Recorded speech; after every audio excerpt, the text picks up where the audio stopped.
Next is a short story written by Amin Kamil, The Coke Fight. അപ്പോൾ അമീൻ കമിൽ എന്ന് പറയുന്നത് അദ്ദേഹം ഒരു major Kashmiri short story writer, പോയറ്റാണ്, ഒരു ലിറ്റററി ഫിഗറാണ്. പ്രോഗ്രസീവ് റൈറ്റേഴ്സ് മൂവ്മെന്റ് എന്നുള്ള ആ ഒരു മൂവ്മെന്റുമായിട്ട് അസോസിയേറ്റഡ് ആണ് ഇദ്ദേഹത്തിന്റെ വർക്ക്സ് എന്ന് പറയുന്നത്. അതായത് മോഡേൺ കാശ്മീരി ലിറ്ററേച്ചറിൽ ഒരുപാട് കോൺട്രിബ്യൂഷൻസ് നൽകിയ ഒരു റൈറ്ററാണ് അമീൻ കമിൽ എന്ന് പറയുന്നത്. സോ പോയട്രി എഴുതിയിട്ടുണ്ട്, ഫിക്ഷൻ എഴുതിയിട്ടുണ്ട്, സോഷ്യൽ ലൈഫിനെ കുറിച്ചും ഹ്യൂമൻ ബിഹേവിയറിനെ കുറിച്ചും ഒക്കെയാണ് ഇദ്ദേഹം കൂടുതലായിട്ട് ഫോക്കസ് ചെയ്തിട്ടുള്ളത്. അദ്ദേഹത്തിന്റെ ഫേമസ് സ്റ്റോറി എന്ന് പറയുന്നതാണ് കോക്കർ ജാങ് അല്ലെങ്കിൽ ദ കോക്ക് ഫൈറ്റ്. ഓക്കെ, അപ്പം അദ്ദേഹത്തിന്റെ ഷോർട്ട് സ്റ്റോറീസിന്റെ പ്രത്യേകത എന്താണെന്ന് വെച്ചാൽ ഓർഡിനറി പീപ്പിളിനെ കുറിച്ച് വളരെ റിയലിസ്റ്റിക്കലി ഹ്യൂമറും കൂടെ മിക്സ് ചെയ്തിട്ടായിരിക്കും എഴുതുന്നത്. ഒരു സോഷ്യൽ ക്രിറ്റിസിസം പോലെ ആയിരിക്കും വളരെ സറ്റിലായിട്ട് അദ്ദേഹം പറഞ്ഞു പോകുന്നത്. അപ്പോൾ കോക്ക് ഫൈറ്റ് എന്ന് വെച്ചാൽ ഒരു റിയലിസ്റ്റിക് ആണ്, അതുപോലെ തന്നെ ഹ്യൂമറസ് ഷോർട്ട് സ്റ്റോറിയാണ്. ഓക്കെ, രണ്ട് നെയ്ബറിംഗ് വിമനെ കുറിച്ചും അവരുടെ ജലസിയെ കുറിച്ചും ഒക്കെയാണ് അദ്ദേഹം ഇതിനകത്ത് പറഞ്ഞു പോയേക്കുന്നത്.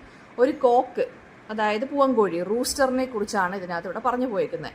ഈ കോക്ക് അല്ലെങ്കിൽ റൂസ്റ്റർ എന്ന് പറയുന്നത് പ്രൈഡിന്റെ സിമ്പിളായിട്ടാണ് കാണിച്ചിരിക്കുന്നത്. ഓക്കെ, ഒരു സിമ്പിൾ ഡൊമസ്റ്റിക് സെറ്റിംഗിൽ ആ ഹ്യൂമൻ ബീങ്സിന്റെ ഈഗോ, അനാവശ്യമായിട്ടുള്ള കോമ്പറ്റീഷൻസും ഇൻസെക്യൂരിറ്റീസും ആണ് ഇദ്ദേഹം ഇതിനകത്ത് അഡ്രസ്സ് ചെയ്തേക്കുന്നത് അല്ലെങ്കിൽ എക്സ്പോസ് ചെയ്തിരിക്കുന്നത്. അപ്പോൾ സ്റ്റോറി സെന്റർ ചെയ്തേക്കുന്നതെന്ന് വെച്ചാൽ രണ്ട് സ്ത്രീകളാണ്, ഷാമലും അതുപോലെ തന്നെ നെയ്ബറായിട്ടുള്ള ജാനിയെ നമ്മൾ ദ സ്കിന്നി എന്നാണ് വിളിക്കുന്നത്. ഓക്കെ, ഷാമൽ എന്ന് പറയുന്നത് eagerly weights for her husband Ghulam Khan. അതായത് വീട്ടിലൊരു പൂവൻ കോഴിയെ റൂസ്റ്ററിനെ കൊണ്ടുവരാൻ വേണ്ടി ഇങ്ങനെ ഷാമൽ വെയിറ്റ് ചെയ്തുകൊണ്ടിരിക്കുകയാണ്. ഷാമലിന്റെ ഹസ്ബൻഡിന്റെ പേര് ഗുലാം ഖാൻ എന്നാണ്. അദ്ദേഹം അങ്ങനെ ഒരു പൂവൻ കോഴിയെ കൊണ്ടുവരുന്നു. ഷാമൽ വളരെ എക്സ്ട്രീംലി ഹാപ്പി ആൻഡ് പ്രൗഡ് ആവുന്നു.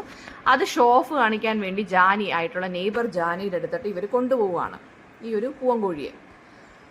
അത് റൂസ്റ്ററിനെ വെച്ചിട്ട് മാത്രമുള്ള ഹാപ്പിനെസ് അല്ല, നെയ്ബറിനെക്കാട്ടിലും ഞാനൊന്ന് ഔട്ട് ഡൺ ചെയ്തല്ലോ, നെയ്ബറിന്റെ മുമ്പിൽ ഒന്ന് ഷോ ഓഫ് കാണിക്കാനും കൂടിയാണ് എന്ത് ചെയ്യുന്നത്. അത് വരെ ഭയങ്കര ഹാപ്പി ആയിട്ട് ഇതിനെ കൊണ്ടുപോയത്.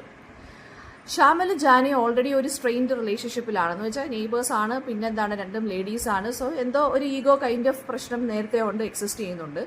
ജാനിക്ക് അവരുടെ ഒരു റൂസ്റ്റർ ഉണ്ട്, അത് ഇടയ്ക്കിടയ്ക്ക് ഷാമലിന്റെ യാർഡിൽ അല്ലെങ്കിൽ മുറ്റത്തോട്ട് ഇറങ്ങി വരും. അപ്പൊ ഇത് തമ്മിൽ കോഴികൾ അപ്പുറത്തോട്ട് ഇപ്പുറത്തോട്ട് ഇറങ്ങി എന്തെങ്കിലുമൊക്കെ കൊത്തി തിന്നുമ്പോഴേ പ്രശ്നങ്ങളാവുമല്ലോ നെയ്ബേഴ്സ് തമ്മിൽ. സോ അതുകൊണ്ട് തന്നെ ഇവർ തമ്മിലൊരു ഇറിറ്റേഷനും ജലസിയൊക്കെ ഉണ്ട് കോഴികളുടെ പേരിൽ. അപ്പോൾ ഷാമൽ എന്ത് ചെയ്യുവാണ്, കോക്ക് എന്തിനാ സത്യം പറഞ്ഞാൽ ഈ റൂസ്റ്ററിനെ മേടിച്ചതെന്ന് വെച്ചാൽ തന്നെ ഫസ്റ്റ് കോമ്പീറ്റ് ചെയ്യാനാണ് ജാനിയുടെ അടുത്ത്.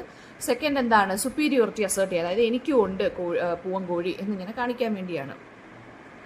ഷാമൽ എന്ത് ചെയ്യുമെന്ന് വെച്ചാൽ ഈ റൂസ്റ്ററിന്റെ പ്രൈസിനെ എക്സാജറേറ്റ് ചെയ്യും. എന്ന് വെച്ചാൽ അതിന്റെ ബ്രീഡും ക്വാളിറ്റിയൊക്കെ ഭയങ്കര ഹെവിയാണ്, സുപ്പീരിയർ ക്വാളിറ്റിയാണ്, ജാനിയുടെ കോഴിയെ പോലെ അല്ല എന്നൊക്കെ പറഞ്ഞിങ്ങനെ ചുമ്മാ ആവശ്യമില്ലാത്ത ഹൈപ്പ് കൊടുക്കും.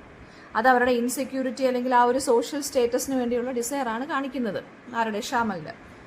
അങ്ങനെ ഒരു ദിവസം എന്ത് പറ്റും എന്ന് വെച്ച് കഴിഞ്ഞാൽ ഈ റോസ്റ്റർ ഒരു ദിവസം എന്ത് ചെയ്യും, രാത്രിയിൽ കൂവും, ക്രോ ചെയ്യും. എന്ന് വെച്ചാൽ അത് ഭയങ്കര ഇന്നോസ്പീഷ്യസ് ആയിട്ടാണ് നമ്മൾ കൺസിഡർ ചെയ്യുന്നത്, രാത്രി പൂവൻ കോഴി കൂവുന്നത്.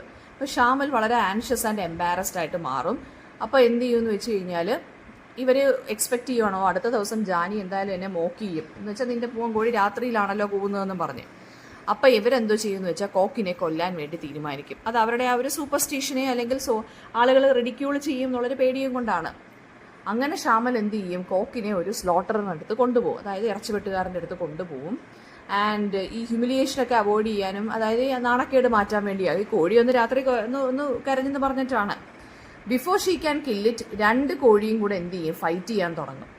ഫൈറ്റ് വളരെ ഇൻറ്റൻസും വയലന്റ് ആവും. ജാനി ഭയങ്കര കോൺഫിഡന്റ് ആണ് അവളുടെ കോഴി വിൻ ചെയ്യുമെന്ന് പറഞ്ഞ്. അൺഎക്സ്പെക്റ്റഡ്ലി ഷമലിന്റെ കോക്കാണ് ഫൈറ്റ് വിൻ ചെയ്യുന്നത്. പെട്ടെന്ന് തന്നെ ഷമലിന്റെ ആറ്റിറ്റ്യൂഡ് ചേഞ്ച് ആവുന്നു, കോക്കിനെ ഭയങ്കര പ്രൗഡായിട്ട് ഡിഫെൻഡ് ചെയ്യുന്നു. ആൻഡ് ഷീ ഡിക്ലെയർസ് ദാറ്റ് എന്താണ്, അതിന് ഫോൾട്ട് ഉണ്ടെങ്കിലും സ്ട്രെങ്ത് ആണ് കൂടുതൽ മാറ്റേഴ്സ് എന്നും പറഞ്ഞ് പറയുവാണ്. എന്നിട്ട് അതിനെ കൊല്ലാതെ ഷാമൽ എന്ത് ചെയ്യാണ്, അതിനെ വളർത്താൻ തീരുമാനിക്കുകയാണ്.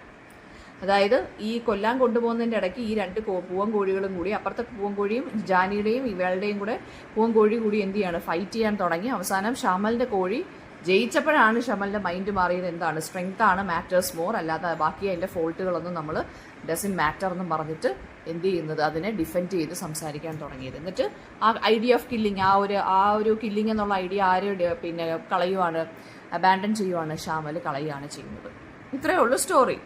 അപ്പോൾ ഇതിനകത്ത് ഷാമൽ എന്ന് വെച്ചാൽ വളരെ ജലസ് ആയിട്ടും കോമ്പറ്റീറ്റീവ് ആയിട്ടും ബോസ്റ്റ്ഫുൾ ആയിട്ടും വളരെ ഇൻസെക്യൂർ ആയിട്ടും സൂപ്പർസ്റ്റിഷ്യസ് ആയിട്ടുള്ള ഒരു ക്യാരക്ടറാണ്. പബ്ലിക് ഒപ്പീനിയനെ പബ്ലിക് എങ്ങനെയാണോ പറയുന്നത് അതിന് മാത്രം ഇൻഫ്ലുവൻസ്ഡ് ആയിട്ട് നിൽക്കുന്ന ഒരു ക്യാരക്ടറാണ്. അത് ഹ്യൂമൻ ഈഗോ ആൻഡ് സോഷ്യൽ ആൻസൈറ്റിയെ കാണിക്കുന്നു. ജാനി ദ സ്കിന്നി എന്ന് പറയുന്ന ക്യാരക്ടർ എന്ന് വെച്ചാൽ ഷാർപ്പ് ടങ്ഡ് ആണ്, മോക്കിംഗ് ആണ്, സർക്കാസ്റ്റിക് ആണ്, റൈവൽറിയെ കാണിക്കുന്ന ഒരു ക്യാരക്ടറാണ്. അവരും ഇതേ സോഷ്യൽ പ്രഷറും കമ്പാരിസണും അനുഭവിക്കുന്ന ക്യാരക്ടറാണ്. പിന്നെ നമ്മുടെ ഷാമലിന്റെ ഹസ്ബൻഡ് ഉണ്ട്, ആരാണ്? ഗുലാം ഖാൻ. ഗുലാം ഖാൻ വളരെ പ്രാക്ടിക്കൽ മൈൻഡഡ് ആൻഡ് കാം ആണ്. ആവശ്യമില്ലാത്ത ഈ റൈവൽറിയിലൊന്നും അയാൾ ഇടപെടത്തില്ല. കോമൺ സെൻസ് ഉള്ള മനുഷ്യനാണ്. പിന്നെ കോക്ക് സിംബലൈസ് എന്തിനെയാണ്? പ്രൈഡിനെ കാണിക്കുന്നു, മസ്കുലിനിറ്റിയെ കാണിക്കുന്നു, അല്ലേ? കോക്ക് ഫൈറ്റ് എന്ന് പറയുമ്പോൾ മസ്കുലിനിറ്റിയാണ് കാണിക്കുന്നത്. ഒരു സ്ത്രീയുടെ സോഷ്യൽ സ്റ്റേറ്റസിനെ കാണിക്കുന്നു, അല്ലെങ്കിൽ ഈഗോയെ കാണിക്കുന്നു. ഈ കോക്ക് ഫൈറ്റ് എന്തിനെയാണ് കാണിക്കുന്നത്? ഈ രണ്ട് സ്ത്രീകൾ തമ്മിലുള്ള ആ ഒരു ഫൈറ്റിനെ അല്ലെങ്കിൽ കോൺഫ്ലിക്റ്റിനെയാണ് ഈ കോക്ക് ഫൈറ്റ് സിംബലൈസ് ചെയ്യുന്നത്. ഇതിനകത്ത് ഐറണി എന്താണെന്ന് വെച്ചാൽ ആദ്യമേ കോക്കിനെ ഫസ്റ്റ് ഷമൽ പ്രൈസ് ചെയ്യുന്നു, പുകഴ്ത്തുന്നു. പിന്നീട് അതൊന്ന് കരഞ്ഞെന്നും പറഞ്ഞ് സൂപ്പർസ്റ്റിഷ്യന്റെ പേരിലും ആളുകൾ റിഡിക്യൂൾ ചെയ്യുന്ന പേരിലും അതിനെ കൊല്ലാൻ തുടങ്ങുന്നു. പിന്നീട് വീണ്ടും അത് ജയിച്ചപ്പോൾ, കോക്ക് ഫൈറ്റ് ജനിച്ചപ്പോൾ പിന്നെ അതിനെ കൊല്ലണ്ടെന്ന് പറഞ്ഞ് അതിനെ വീണ്ടും പ്രൈസ് ചെയ്യുവാണ്. അപ്പോൾ ഇവിടെ ഒപ്പീനിയൻസ് ഇങ്ങനെ ചേഞ്ച് ചെയ്തുകൊണ്ടിരിക്കുവാണ്, അല്ലേ? ഓരോ ഇതിന് സിറ്റുവേഷൻസിനനുസരിച്ച്. അപ്പോൾ അത് ഹ്യൂമൻ ഇൻകൺസിസ്റ്റൻസിയാണ് കാണിക്കുന്നത്, അല്ലേ? ഒരു കൺസിസ്റ്റന്റ് ആയിട്ട് നിൽക്കുന്ന ഒരു അഭിപ്രായം ആർക്കില്ല, ഷമലിനില്ല. അതുപോലെ തന്നെ ഇതൊരു കോമിക് സിറ്റുവേഷനാണ്. എവരുടെ ഡൊമസ്റ്റിക് ലൈഫിനെയാണ് അദ്ദേഹം ഇവിടെ റിയലിസ്റ്റിക് ആയിട്ട് പോർട്രേ ചെയ്തിരിക്കുന്നത്, നമ്മുടെ റൈറ്റർ പോർട്രേ ചെയ്തിരിക്കുന്നത്. ആൻഡ് അത് ഹ്യൂമറസ് ആയിട്ടുള്ള രീതിയിലാണ് അദ്ദേഹം ചെയ്തിട്ടുള്ളത്, അല്ലേ? ഒരു വളരെ ചെറിയ ഒരു റൈവൽറി, നെയ്ബേഴ്സ് തമ്മിലുള്ള റൈവൽറിയെ അത് സ്റ്റേറ്റസ് ഒക്കെ വെച്ച് ഒബ്സസ്ഡ് ആയി സൂപ്പർസ്റ്റിഷൻസ് ഒക്കെ വെച്ച് മിക്സ് ചെയ്ത് അദ്ദേഹം എന്ത് ചെയ്യാണ്, പിന്നെ കളിയാക്കിയ ഒരു സോഷ്യൽ കമന്ററി പോലെയാണ് ഇത് എഴുതിയിരിക്കുന്നത്. സോ ഇതിനകത്ത് തീംസ് വരുമ്പോൾ ജലസി വരുന്നുണ്ട്, റൈവൽറി വരുന്നുണ്ട്, അല്ലെ? കമ്പാരിസണും കോമ്പറ്റീഷനും ഉണ്ട്, ഈഗോ വരുന്നുണ്ട്, പിന്നെന്താണ്, സൂപ്പർസ്റ്റിഷൻ വരുന്നുണ്ട്, അല്ലേ? പിന്നെ ഒരു റെപ്യൂട്ടേഷൻ്റെ ഒരു പ്രശ്നം വരുന്നുണ്ട്, ഹ്യൂമൻ നേച്ചറിൻ്റെ ഐറണിയും വരുന്നുണ്ട്.